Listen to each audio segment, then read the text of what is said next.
This is Art Sense, a podcast focused on educating and informing listeners about the past, present, and future of art. I'm Craig Gould. First up this week is my conversation with Abby Winograd, the MacArthur Fellows Program 40th Anniversary Exhibition Curator at the University of Chicago Smart Museum of Art. Winograd discusses her work organizing the multi-site exhibition Toward Common Cause, Art, Social Change, and the MacArthur Fellows Program at 40, and an accompanying museum exhibit at the Smart Museum of Art. In segment 2, I'll be taking a look at the life of Chuck Close. But first up, the MacArthur Fellows Program at 40.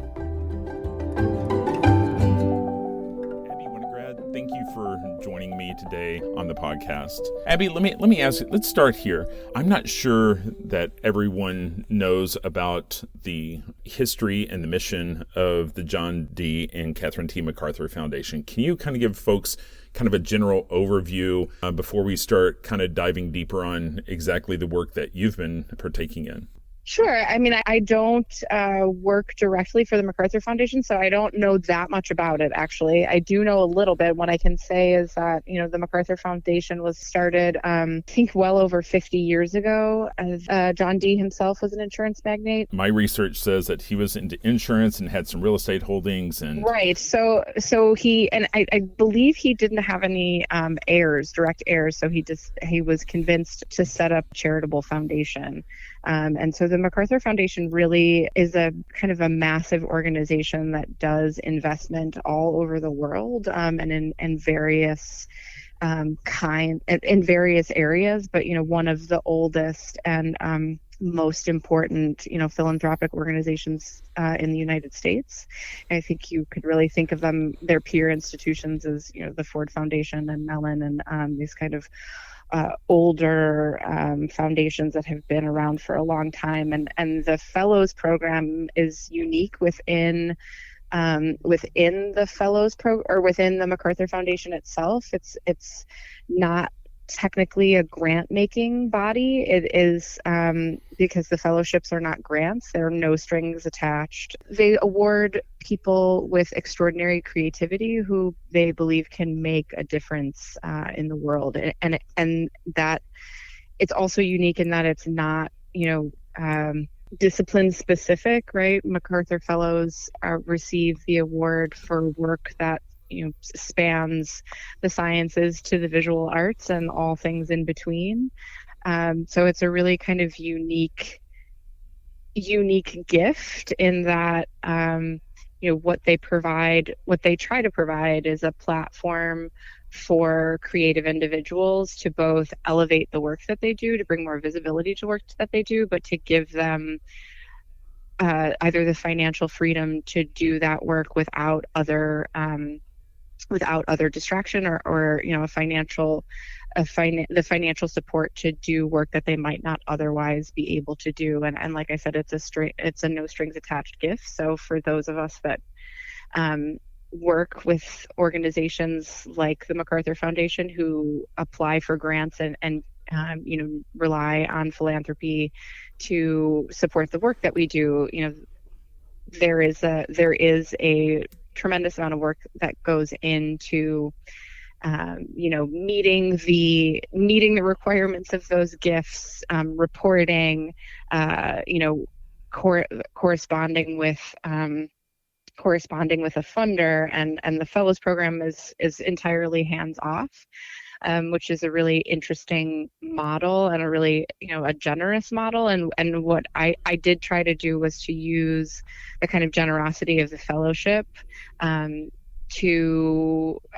a model for the exhibition, to kind of think about how the project itself could be a platform for sharing the work of artists broadly in the city of Chicago, and potentially trying to reach a non-traditional contemporary art audience. And what I mean by that is folks who wouldn't necessarily go out of their way to see a contemporary art exhibition. So to think about how that could be a potential model for making the work of the artists that we were working with more visible, but also to think about the partnerships that we developed with organizations as a way to support the work of those organizations as well, and to make all of the work that we did to the best of our ability, mutually beneficial and real, and to therefore establish real partnerships with. In order to do that, we had to establish real partnerships with the folks we were working with, both artists and institutions. The exhibit is Toward Common Cause, Art, Social Change, and the MacArthur Fellows Program at 40. Basically, the fellowship program's celebrating a 40th anniversary, and you have brought together roughly 29 artists that are creating work for this exhibit. Some of that work is in a Biennale-style, site-specific installations around Chicago. Yep. But there's also a museum exhibit that accompanies it, correct? Yeah, so I was approached almost 4 years ago by the MacArthur Foundation and invited to submit a proposal to them for an exhibition that would celebrate the 40th anniversary of the Fellows Program. And I got a phone call. When I got this phone call, I actually hung up the phone and looked at my husband and said, I don't think they realize the kind of opportunity that they were offering, because they seemed genuinely unsure of whether I would want to take this on. But obviously, this is it's an astonishing group of artists to be given the opportunity to work with. I mean, obviously they had to want to work with me as well, but so I didn't say no. I jumped at the chance. And, what they asked me for was an exhibition, that was consonant with the goals of the organization. So thinking very specifically about these ideas that those of us who listen to NPR hear on the radio every day, right? That the John D. and Catherine T. MacArthur Foundation is working to create a more just, verdant, and peaceful universe. So I've kept that in mind, but it was the end of 2017, beginning of 2018 that I was thinking about this project, and it felt like a moment of incredible political urgency, which, looking back on that moment in 2021 feels almost naive to feel like that was the moment of political exigency that inspired the project. But I really did want to make something that responded to the moment, because it felt like we were in a place as a country, if not in the world as a whole, where all of the kind of values and agreed upon set of norms were being called into question yet again. So I thought quite specifically about a book called Common as Air, which was written by a MacArthur Fellow named Lewis Hyde, which is essentially a history and defense of the cultural commons. And so what I proposed and what MacArthur accepted was an exhibition that uses the commons as a thematic umbrella to look at a variety of different subjects. So for really in particular, the natural environment, the built environment, identity and representation in monuments and institutions. And that was the proposal that I gave them, with a list of 20, I think it was 26 or 27 artists at the beginning, which has grown slightly to 29 artists. And the other request they made was for an exhibition that was somewhat decentralized. So thinking about Chicago and the geography of Chicago and kind of the location of cultural institutions in the city, what I really wanted to do was move the project into areas of the city that didn't have easy access to cultural resources, which meant thinking about the west sides of the city and the south side of the city. And it also meant, not relegating ourselves then to traditional museums, but thinking about other types of institutions that could host an art project, and then really in hoping to lower the barriers of access as much as possible, trying as much as we could to partner with organizations that were free or that were publicly accessible, in order to make the project as, visible and culturally, geographically, institutionally diverse as we could.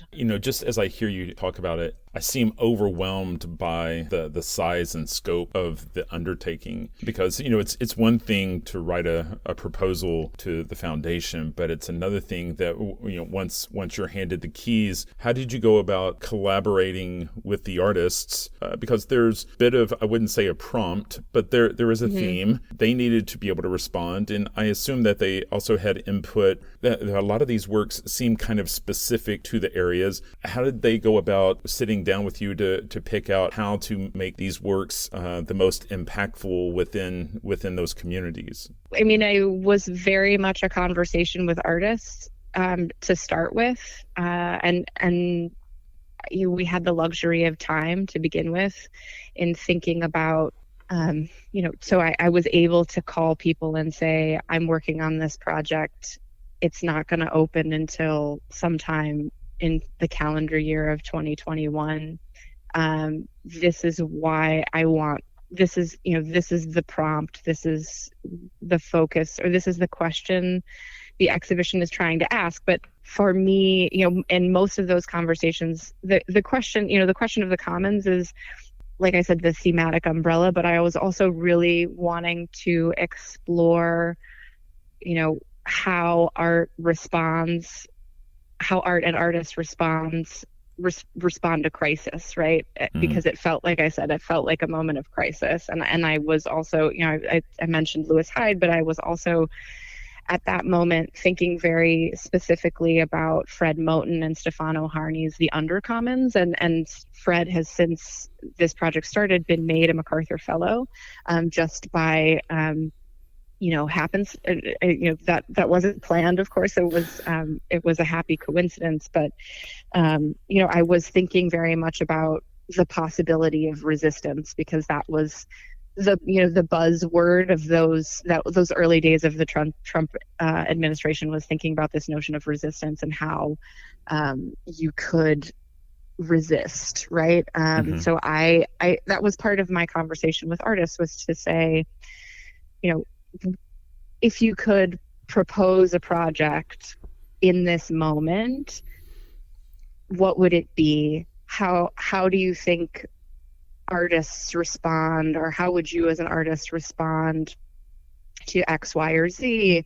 But it was really to start a conversation, and I think that the scale of the project is in part because I was working with a group of folks who don't have small ideas, they have big ideas, and so that's a little bit how the scale of the project grew. It was very an organic response to a conversation that I was having with artists, and it was also an organic response to finding partners who also wanted to think broadly about what we could do together. And so, I would say that it was in part a conversation with artists, but it was also very much a kind of matchmaking between organizations that I felt had,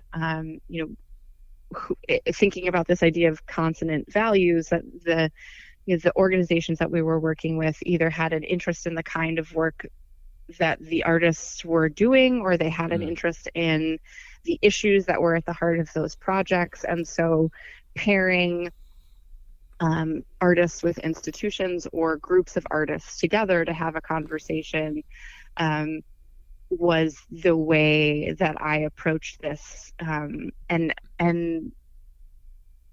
partnership is really hard. And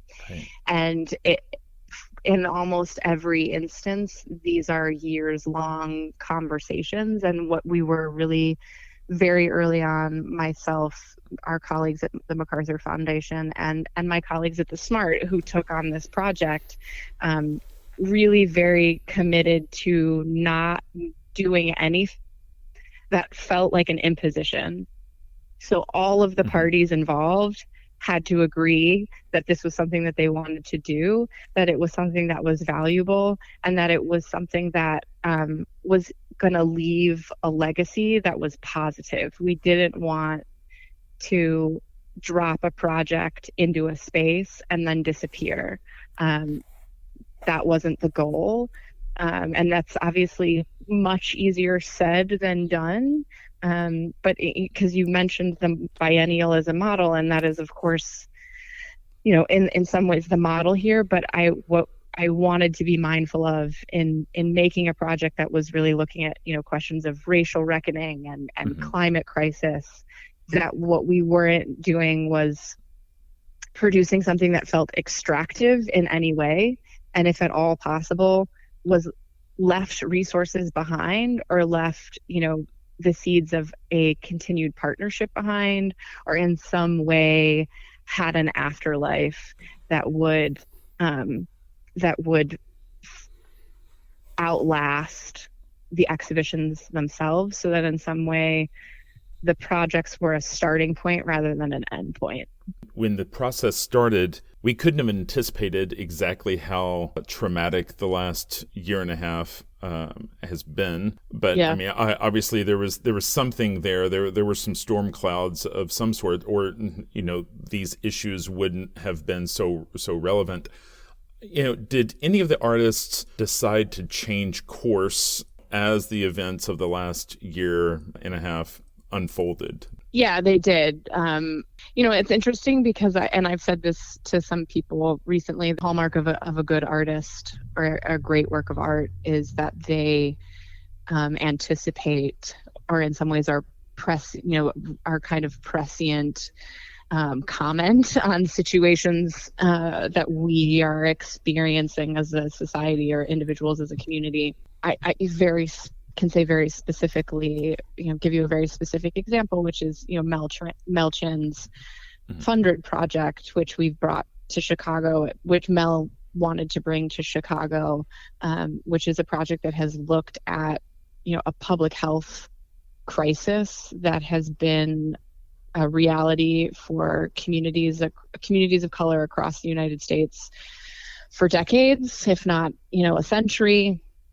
That is an entirely man-made crisis of lead contamination, lead exposure in children, which is a problem that's disproportionately borne by communities of color and low-income communities. That the foundation of that project for Mel was that this is a public health crisis that's hiding in plain sight, which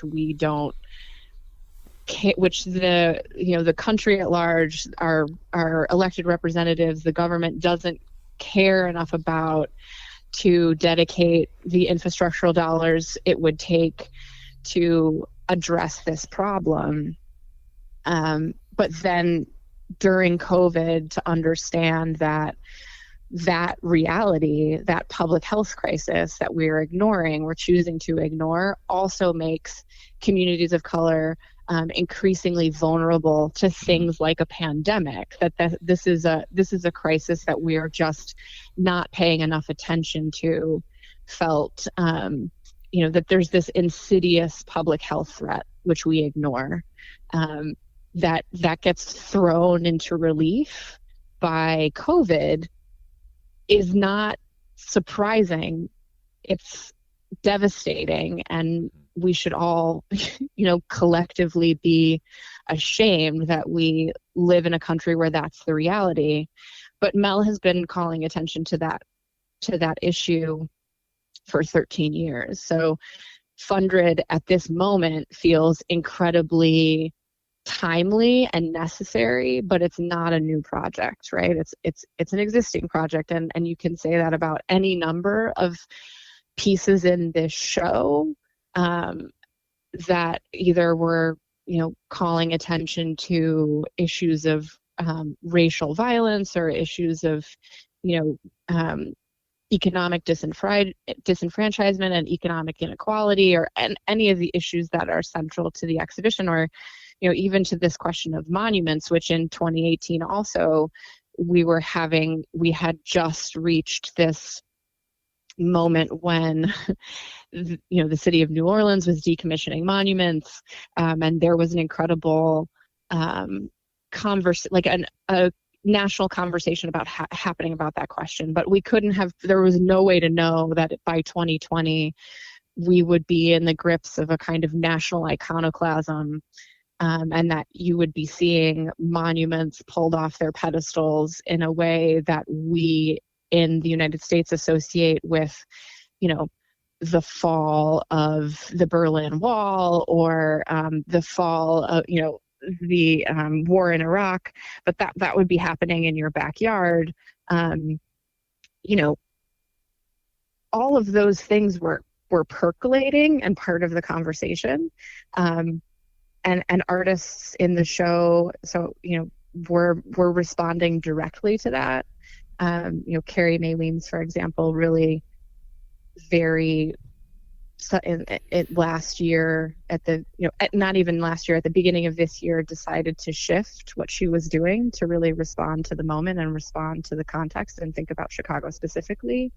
But I would say that the kind of the urgency across these projects isn't new. It's just that it feels in a way like the country is catching up to where these artists have been and right. what they've been trying to show us. So that was also something that felt really, it felt both gratifying, but also, it's disheartening to know that there are these folks who are trying to draw our attention to these issues, and we're not really listening. So hopefully, I don't know if I could be hopeful about where, we've turned a corner or anything has changed. Who knows what this will be. But so the short answer to your question is yes, there were changes. But I think, more it's more, interesting to think about the fact that we didn't have to change so much right. of what was in the show for it to feel relevant. And it also, we also made a decision at some point that we were going to do this project and we were going to open it this year, no matter what. So right. There was a lot of trying to process in real time and make contingency plans for the unknown. So I'm certain that many of the artists in this show will make work that responds to the last 18 months in a more direct way than it is right now, because the whole world has gone through an incredible trauma, right. Of various kinds. So I'm not sure that making this project in 2021, when the pandemic isn't over, if anything, we're just entering a new phase, and what that means none of us really know. But it in all of those ways, this project is really a reflection of the times, and right. and trying to give a platform to people who were sounding alarm bells before we found ourselves here. And that's the reason they were MacArthur Fellows to begin with, right? And when I think of MacArthur Fellows, I think of like Rick Lowe and Project Row Houses, or Alfredo Jar, and these are guys who create conceptual pieces that inspire change. In many ways, the people are prophets and change agents, right? And sometimes prophets are lauded, and sometimes they're maligned because people don't want to hear necessarily the truth, right? And right. Yes. And so this collection of artists, it's not necessarily market darlings. These are folks that, yes, they may be rewarded within their lifetime, but history is going to see this collection of artists' work as being monumental in my mind. Yeah, well, there is a spectrum here. I mean, there's certainly there are certainly artists on this list who are, what we might define as art stars, right? But I think, what part of what I also was trying to do in thinking about this list of artists was look at kind of a spectrum of practice. And, very early on, the idea was that the foundational idea here is that, all art is a form of social practice, and that happens across the spectrum, so that there are artists like Ida Applebrug and Nicole Eisenman and Carrie James Marshall who have spent decades trying to expand the canon of representation, and that is a form of social practice.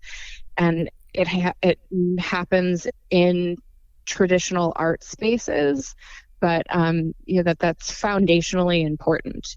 I had the privilege of working with Carrie James Marshall on his retrospective when I was an intern, or I was a curatorial fellow at the MCA Chicago, and continued to work on that project as a research associate. And one of the things that project taught me was how fundamental representation within institutions is. So I wanted to make sure that there was that kind of a presence. But then, like you said, on the other end of that spectrum are the Melchins and the Rick Lowe's and Wendy Ewalds, these kind of artists who are doing work that's deeply embedded in community and that's produced that's context specific, that's produced by through community engagement, but that all of these types of artistic practice are fundamentally committed to an idea of that art is capable of creating social change in various ways, and I do, the reason that I'm a curator is because I fundamentally believe that art has the power to change things, and that the visual encounter, the aesthetic encounter, is capable of changing the way people see. And if you can change the way people see, then you can have a different kind of conversation. It's obviously an incredibly cliche thing to say, right? But there's a reason that cliches exist. So there's a million of them, right?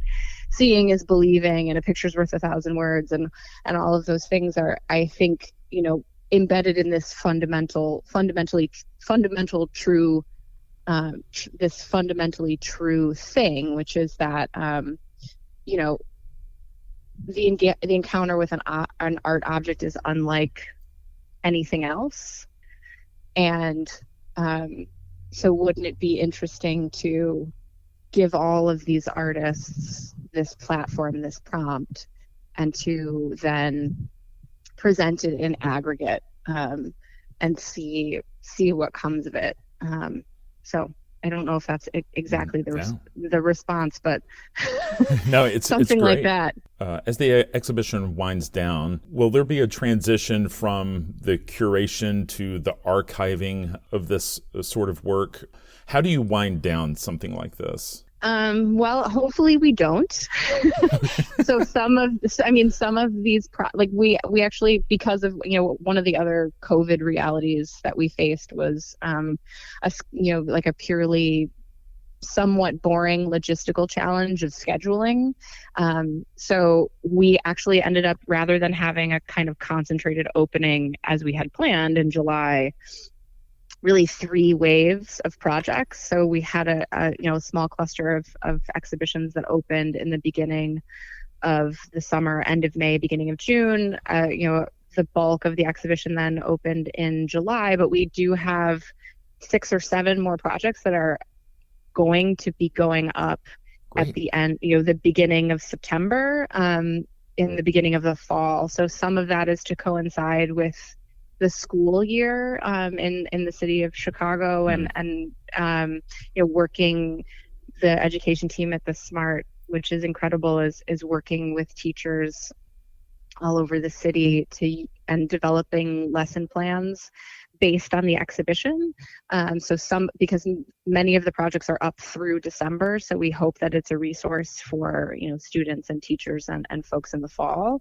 But there are also a couple of exhibitions then that are actually geared specifically towards either they have been produced in collaboration with students, like the work that Wendy Ewald is doing, or is something that is specifically targeted to a kind of a school-aged audience. So we're doing a project with a social service organization on the west side of Chicago called BBF Family Services, which is an after-school program. So that project, since that building is occupied by school children, after they come, after the school day is over, it made more sense to open that project to coincide with the beginning of the school year. So in part, the answer is we have more that's going up, and that we actually have exhibitions that are up into 2022. And we are starting, we have had, but are starting also to really get into programming, which, because of the nature of the exhibition, we think is really central to, it's not, we didn't program in a way that we felt like it was, would come after the exhibition, but really in some ways is integral to the projects and conversations that are happening in the project. So I do think of the programmatic structure that we have for the exhibition as part of the exhibition itself. So that will be ongoing. We have, and then there are the projects that hopefully have really rooted and will continue, and the relationships that will continue. So, the work that we are doing with Rick Lowe, of course, Black Wall Street Journey, we think of this as the first iteration of that project. It was launched as part of Toward Common Cause, but it doesn't end with Toward Common Cause. And so, those kinds of projects, and there are a handful, don't end in December when the majority of the show closes. And then, the answer to the other part of the question is yes, we are, this has been very much about process. So we don't have a definitive answer about what the legacy project of this looks like, because we need to see what happens as an outcome of what we've started, and hopefully, like Black Wall Street Journey, some of these projects will either root themselves in Chicago or result in future collaborations. Who knows what we'll see moving forward. And so we are, thinking very, very specifically right now about how to document what has happened.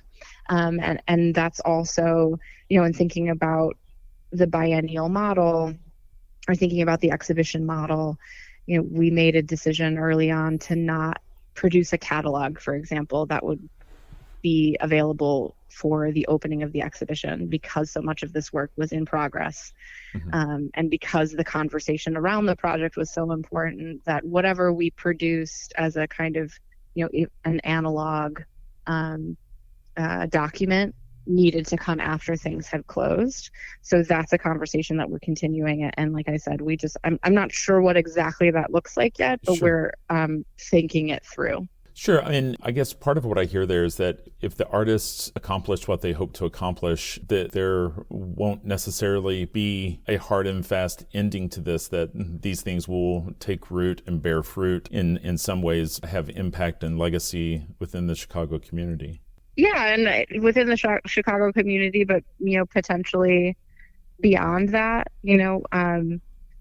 the work that we've done with Inigo Manglano Valle is part of a series that he has done and would like to continue to do. So thinking about the relationship of the Well series and the Hydrant in Chicago to future projects is something we're thinking about. That the artist and I are thinking about, but also, so I think that there are potentially, yes, there are projects that are very Chicago specific, and we hope have future, expressions in the city. We've developed relationships with institutions and between artists and institutions that we hope are ongoing. And I'm here to facilitate that if I can. But there's also, I'm certain there will be unintended and unexpected results that come, or unexpected, happy coincidences or happy accidents or things that are follow on from this, which have an impact in the city, but also beyond the city and beyond the project. Absolutely. So if folks wanted to keep an eye on the project and your work there and how the specific projects are, the nature of them and how they're progressing, is there a website where someone can go and learn more about what each artist is working on? Yeah, absolutely. So the project has a website that's towardcommoncause.org, and which has artist-specific, venue-specific, project-specific information for all of these artists and all of the venues. And you can see that's also where we're archiving the conversations or programs that come out of the exhibition. There's teacher resources. There's information about how to get involved in specific projects. And how to get involved with the causes related to specific projects, and all of that is centralized in that place. Abby, I really appreciate your time today. I admire so much the work you've done and the work you are doing, and I have to be honest and say that I'm jealous of the opportunity you have to put this project together. It seems like a dream, and I really appreciate you taking time out of this busy schedule in the middle of all of it to talk to us about it, and I really appreciate your time. Oh, I really appreciate the opportunity to talk about it, and I apologize if I rambled. Oh no. No, it's really been I feel incredibly grateful to have been given this opportunity. It is certainly a once in a lifetime opportunity, and given the events of the last 18 months, but really what the last 4 years have been, I have been given the incredible privilege of working with just some of the most, all of these people, incredible people. So I appreciate the opportunity to talk about it, and I appreciate you taking the time and reaching out. And it was an absolute pleasure. Well, thank you.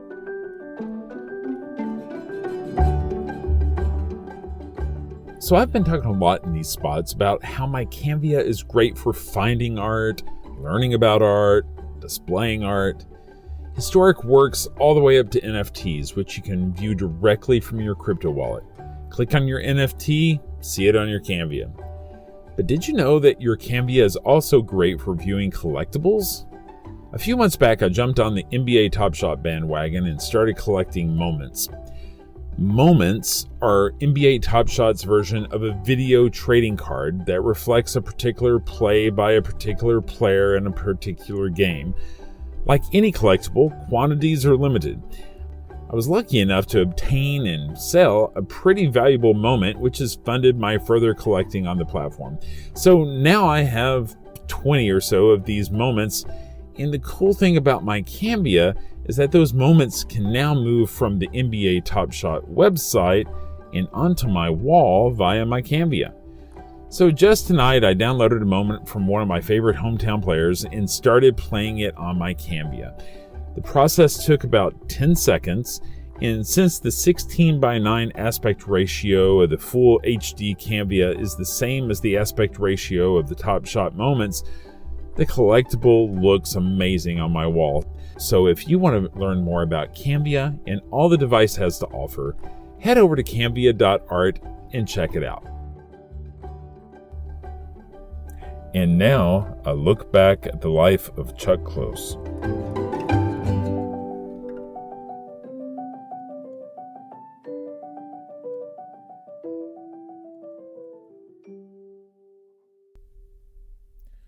The art world lost one of its biggest names this week with the passing of Chuck Close. Close, who was 81, died of congestive heart failure at a hospital in Oceanside, New York. He'll be remembered for the scale of his work, his willingness to experiment with materials, and his resilience in the face of a health event that left him a quadriplegic for the last 33 years of his life. He was a native of the Pacific Northwest and studied art at the University of Washington in the early 60s before obtaining his MFA from Yale, where he was classmates with the likes of Bryce Martin, Richard Serra, Nancy Graves, and Robert Mangold. Close was poised to follow a path of abstract expressionism, but challenged himself to produce a monumental work without the use of brushes. That black and white 7-foot by 9-foot aptly named Big South portrait portrayed Close irreverent, confident, and cigarette dangling in his lips. He had used an airbrush and assorted unconventional materials to obtain a heightened sense of photorealism. The painting was acquired by the Walker Art Center in 1969, and Close never looked back. What followed was a string of giant canvases, initially in black and white, but then in color. He would painstakingly paint his photorealistic color portraits in thin layers of cyan, magenta, yellow, and black, as if he were an offset printing press. I remember running into one of these iconic pieces years ago when meandering through the Museum of the Art Institute of Chicago. It had been installed just around the corner from Chagall's America windows. There was just something about 60-plus square feet of someone's face that makes you take notice. I admired the craftsmanship necessary to pull off the photorealism. I remember being taken aback by the size of the subject's pores. But like all photorealism, you eventually reach a point where you ask yourself why. Why spend months or even years creating something that could more easily be printed from the original source photograph? And for Close, you'd have to ask yourself, why faces? Why these faces? Turns out many of Close's models were artists in their own right. One muse that sat for him time and time again was composer Philip Glass. Now, Glass certainly has an interesting face, but it's more than that. I believe Close loved the idea of immortalizing these members of his tribe. And as Close later explained, these portraits helped him cope with his face blindness by flattening the features of these friends and giving him a better chance of recognizing them in the future. To accomplish these works, Close needed to not just be a painter, but also a photographer. He became astute with the camera, the large format cameras that provide the most vivid details. He would even on occasion shoot with the extra-large 20 by 24-inch Polaroid cameras. At the core of his process was the grid, a process called squaring, used for centuries by artists to scale up their small concepts to much larger work by marking a grid of squares on the source material and a grid of much larger squares on the painting's surface. This was part of Close's practice from the time of those first large-scale portraits. However, evidence of the grid would be obscured to maintain the hyper-realism, but the grid became an integral, visible part of Close's work after his near-death experience in December of 1988. In what Close called the event, he suffered a spinal artery collapse which left him confined to a wheelchair for the rest of his life as a quadriplegic. Unable to grasp brushes, he would spend the rest of his life strapping them to his wrist and coaxing the paint with the use of both arms. Confined to his chair, he could no longer move around the canvas, so he commissioned mechanisms that would raise, lower, and rotate his paintings so that the next square on the grid was within reach. This period produced the work that is most iconically Chuck Close: large, realistic portraits broken into squares filled with abstract and concentric shapes of color that upon optical mixing provided a portrait that was not only a strong likeness, but had a texture and energy his works never had before. Close always seemed to be in the public eye. He was an ardent supporter of the arts in New York City and was a regular at a host of art venues. If you search for Close on YouTube, you'll find a wide range of documentaries and news stories which chronicled his work, his process, and his candor. This candor was a double-edged sword. His candor made him exciting to listen to, but it also contributed to a host of sexual harassment claims. More than 6 women came forward to major media outlets with claims of sexual harassment by Close at various points over 2 decades. The stories shared many common themes. The women told stories of meeting Close while studying art at Yale and being asked to come to his studio under the guise of posing for one of his big-faced portraits. Once there, he would make vulgar comments to them while trying to convince them to pose nude. Close lost his position on the school's dean's council as a result of the allegations. Some think this unacceptable behavior may have been tied to his 2015 diagnosis of frontotemporal dementia. This particular brain disease causes a deterioration of the prefrontal cortex. This is the same part of the brain that is not fully developed until 24 years old, therefore leading teenagers to make poor decisions, say stupid things, and think they're indestructible. It's the part of your brain that provides discretion.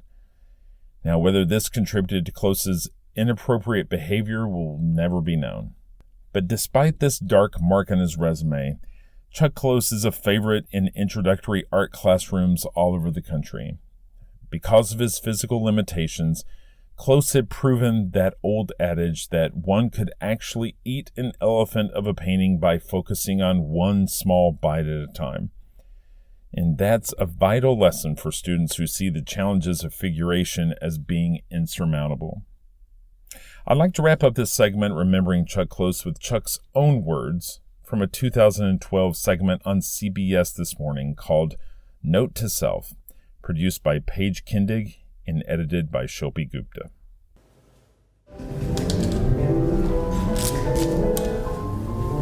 This is a note to myself at age 14.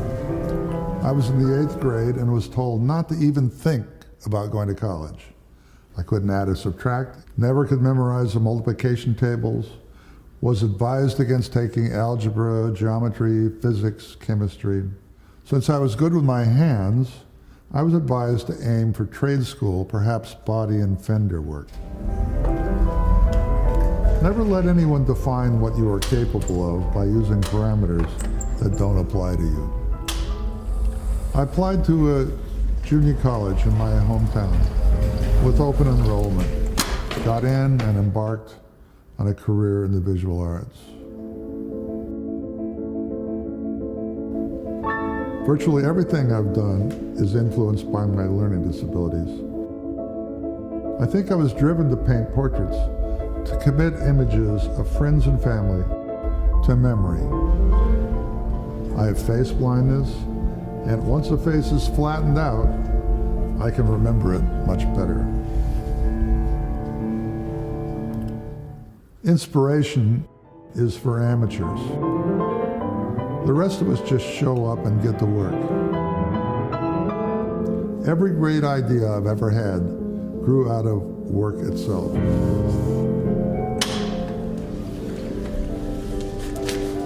Sign on to a process and see where it takes you.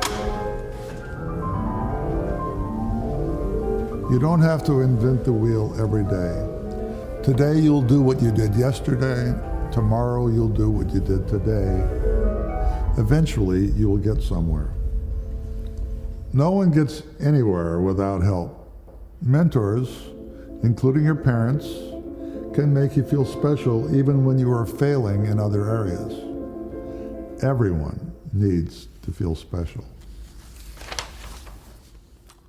My father died when I was 11, and that was a tragedy of my life. A horrible thing to happen when you're so young. Oddly enough, there was a gift in this tragedy. I learned very early in life that the absolute worst thing can happen to you, and you will get past it, and you will be happy again.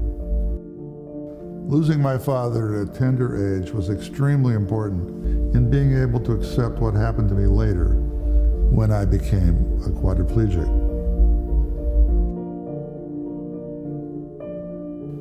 If you're overwhelmed by the size of a problem, break it down into many bite-sized pieces. Quadriplegics don't envy the able-bodied, we envy paraplegics. We think they've got a much easier row to hoe. There is always someone worse off than you.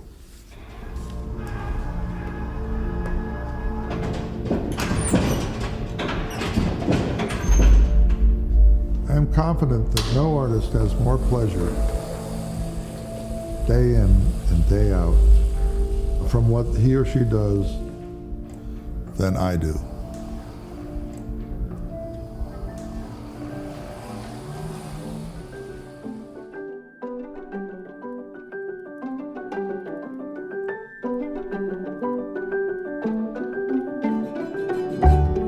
That's all the time we have for this week. You've been listening to Art Sense. You can find the show on Apple Podcasts, iTunes, Google Play, Stitcher Radio, Spotify, or your favorite podcast app.